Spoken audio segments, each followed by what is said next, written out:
Today I'm on my bike again, and I have taken the odometer off of the treadle and put it on my older Columbia Bromley bike.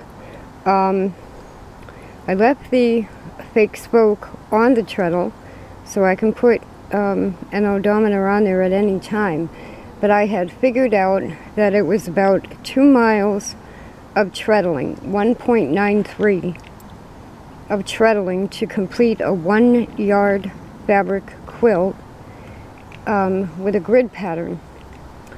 So now that I know that, I can put the odometer back on the bike, and I'm just going to go around my block route and see exactly how many miles, or portion of a mile that is. I've reprogrammed the computer for the correct wheel size, which is just a little math equation they have in the directions. They go by millimeters. It's easy to do. So I'm off for a little ride around the block. Okay, I'm on my incline. Now I'm not going very fast at all. But the beauty of this, with an odometer on a bike, is that even if you walk the bike, it's recording your miles. You see that?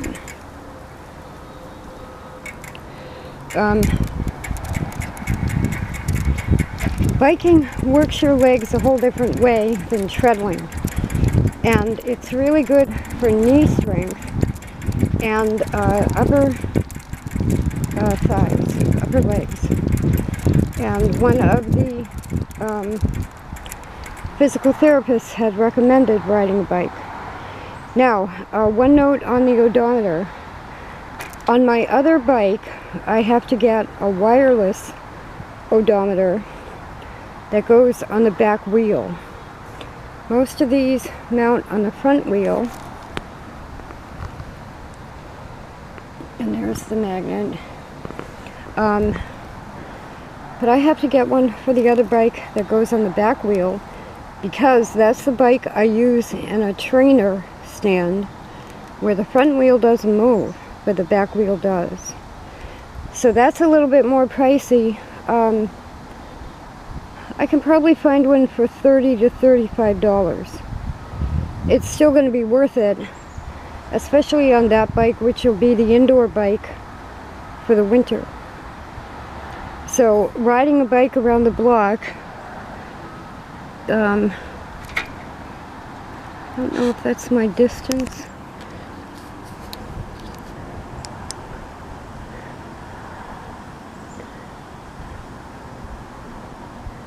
It looks like it's 0.176 miles so far.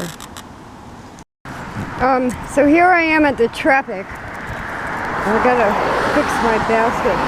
A lot of times you have to look into how all the different things fit on your bike before you buy them. I've got to fix the basket. It's a little crooked. I love this kind of basket. It comes right off the handlebars and into a store. There we go. See the handle? Now normally when you come to a road you would stop anyway. With PAD, it gives you an opportunity to rest. Okay, I'm back. 0.45. My regular route is 0.45 of a mile.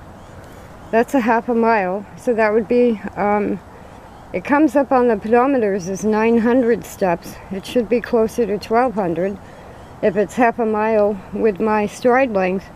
But that's where, even though they use stride length, when you buy a bike and sizing it, there's a 300 step difference between doing a half a mile on a bike and walking a half a mile. It's still a half a mile. It comes up as 900 steps with my stride length. And this is another reason why you have to test everything out yourself and figure out exactly what's going on. Now, the other type of odometer, I used to have a Cateye which is a really good name in bike equipment. And they all come right off the hot shoe like that.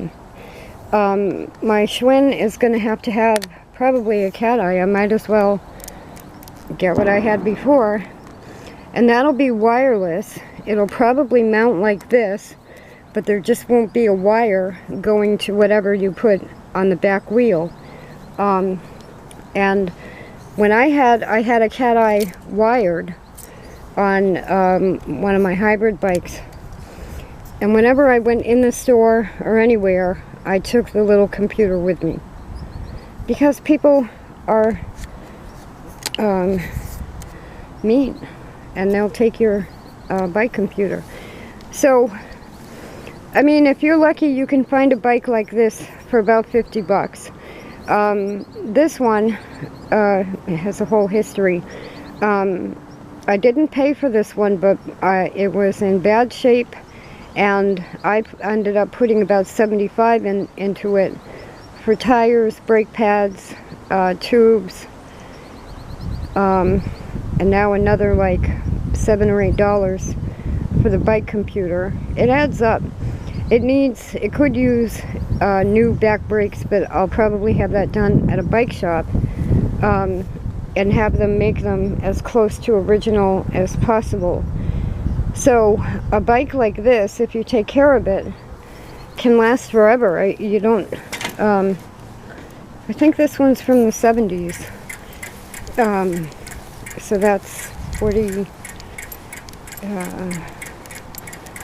years now, right?